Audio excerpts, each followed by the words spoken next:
मैं ऋचा कपूर एक बार फिर से करती हूँ अपने चैनल में आप सभी का स्वागत। जैसा कि हमने पिछली वीडियो में किया था, विराम चिन्ह कौन कौन से हैं, उन्हें अंग्रेजी में क्या कहते हैं और उनके क्या निशान होते हैं, क्या चिन्ह होते हैं। आज जैसा कि मैंने अपनी पिछली वीडियो में आपसे प्रॉमिस किया था कि मैं लेकर आऊंगी इनको विस्तार के साथ, तो आज हम 3 या 4 विराम चिन्ह जो है उनको एक्सप्लेन करेंगे। इतना ही करेंगे ताकि वीडियो बहुत ज्यादा लंबी भी ना हो जाए और आपको अच्छे से समझ भी आ जाए। ठीक है, तो सबसे पहले समय को नष्ट ना करते हुए पहला विराम चिन्ह देंगे हम पूर्ण विराम। तो आपको याद होगा मैंने क्या बोला था आपको पिछली वीडियो में, जो पूर्ण विराम होता है उसे क्या बोलते हैं, फुल स्टॉप। ठीक है, और एक यही ऐसा है विराम चिन्ह जो कि हमारी हिंदी भाषा का अपना विराम चिन्ह है। बाकी के जितने भी विराम चिन्ह है वो हमने अंग्रेजी भाषा से लिए हुए हैं। ठीक है, तो पूर्ण विराम, अब इसकी परिभाषा की बात कर लेते हैं कि पूर्ण विराम क्या होता है, इसको कहाँ लगाते हैं, और एग्जाम्पल के साथ मैं आपको समझाऊंगी ताकि आपको अच्छे से समझा जाए। पूर्ण विराम जब वाक्य खत्म होता है तो वाक्य के अंत में लगाया जाता है। जैसे कि हम कुछ कहना चाह रहे हैं, वो हमारी बात समाप्त हो गई, हमारा जो वाक्य है वो खत्म हो गया, हमारी बात पूर्ण हो गई, तो हम उसके बाद क्या लगाएंगे, पूर्ण विराम लगाते हैं कि हमारा पूरी तरीके से हमें उसे रुक जाना है।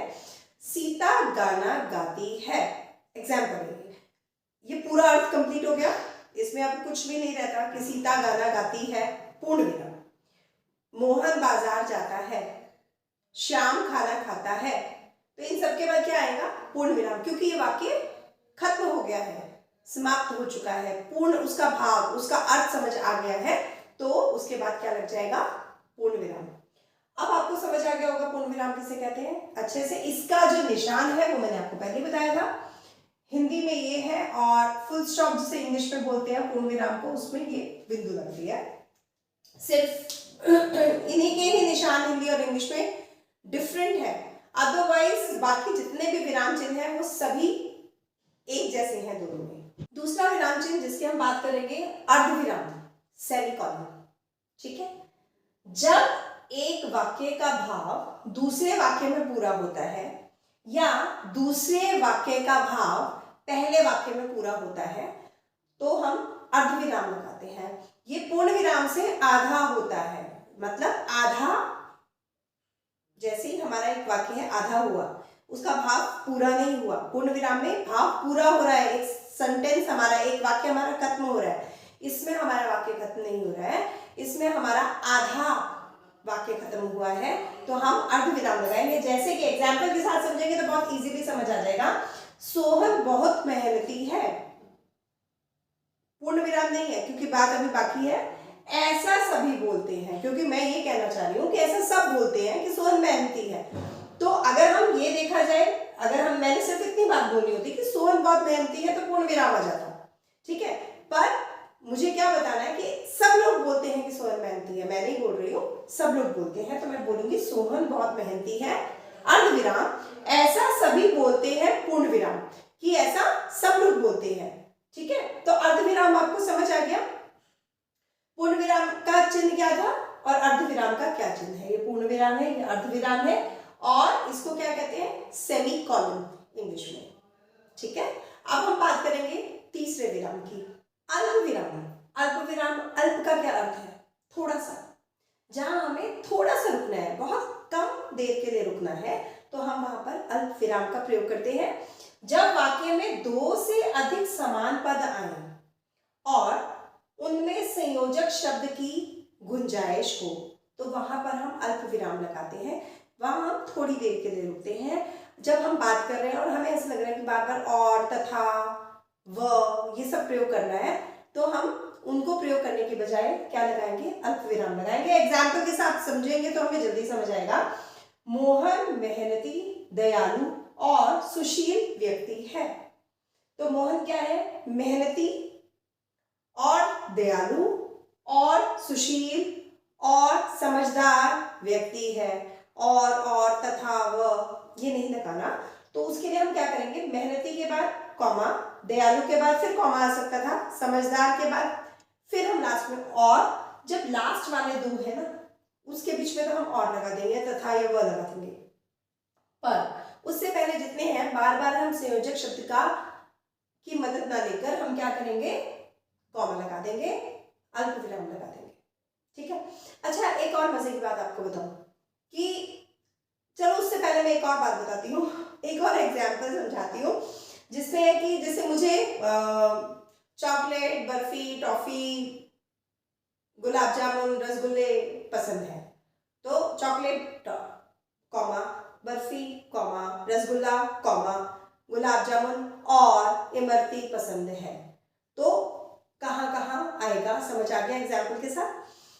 अच्छा, अब जो मैं बात कर रही थी, अगर हम इसका गलत प्रयोग कर देते हैं ना, गलत जगह पर लगा देते हैं, तो अर्थ बदल जाता है। बताओ कैसे? एक सेंटेंस लेते हैं हम, रोको मत जाने दो। ठीक है, तो क्या आएगा? अगर कॉमा लगा दिया हमने यहां पर, रोको मत जाने दो, अगर कॉमा लगा दिया यहां पर, ये दो अलग अलग जगह पर हमने अल्पविराम का प्रयोग किया है, तो इसका अर्थ देखो कैसे बदलेगा। रोको मत जाने दो मतलब उन्हें रोक लो, जाने नहीं देना, और दूसरा है रोको मत जाने दो, कि उसे रोकना नहीं है, जाने देना है। तो आपने बहुत समझदारी के साथ इस अल्पविराम का प्रयोग करना है। गलत टाइम पर अगर आपने गलत जगह पर इसका प्रयोग कर दिया तो अर्थ बदल जाएगा। ठीक है, अब बात करते हैं आज के आखिरी विराम की, उपविराम। उपविराम का निशान दो बिंदु ऊपर नीचे। ठीक है, इसका प्रयोग हम दो जगह करते हैं, जब किसी कथन को अलग से दिखाना हो, या फिर ये बोलेंगे किसी शब्द की सीमा निर्धारण के लिए। ठीक है, उनकी जगह पर हम उपविराम प्रयोग करते हैं। एग्जाम्पल के साथ समझेंगे, विज्ञान एक वरदान, या प्रदूषण एक अभिशाप। ये याद है बचपन में हम लोगों को पैराग्राफ आता था, एक अनुच्छेद लिखना है, विज्ञान एक वरदान, इसके ऊपर आपने अब क्या करना है, सीमा निर्धारित कर दी गई है, विज्ञान एक वरदान, वरदान के बारे में बताना है आपने, उसका नेगेटिव नहीं बताना, अभिशाप नहीं बताना, और प्रदूषण एक अभिशाप। ठीक है, तो इसमें हमने क्या किया, सीमा निर्धारित कर दी गई है, या फिर हमने विज्ञान को एक अलग से चीज दिखाई है कि ये अलग है, हट के विज्ञान, इसी के ऊपर हमने बात करनी है। तो एक तो हम इस जगह पर प्रयोग करते हैं, दूसरा करते हैं जब संवाद होते हैं, दो लोग बात कर रहे हैं, उसको लिखित रूप में दिखाना है, तो हम इसका प्रयोग करेंगे। अगर हम हिंदी के पाठ्य पुस्तक की बात करें तो उसके अंदर दो संवाद दिए होते हैं दो लोगों के, तो उसमें ऐसे दिया होता है, जैसे सक्षम, ये उपविराम लग गया, मतलब कि सक्षम ये कह रहा है तुम कहाँ जा रहे हो।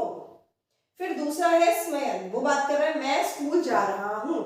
ठीक है, तो इसका अर्थ है कि ये बात इसने कही, दो डॉट उपविराम लगते ही, मतलब कि ये वाक्य जो कहा गया है वो इसके द्वारा कहा गया है। समझ आ गया?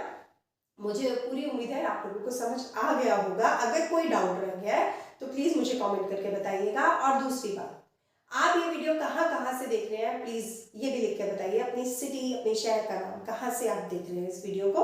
अगर आपको ये वीडियो पसंद आई तो लाइक जरूर कीजिएगा। चैनल को अभी तक आपने अगर सब्सक्राइब नहीं किया है तो प्लीज सब्सक्राइब कीजिएगा। मैं मिलूंगी आपसे अपनी अगली वीडियो में, तब तक के लिए नमस्कार।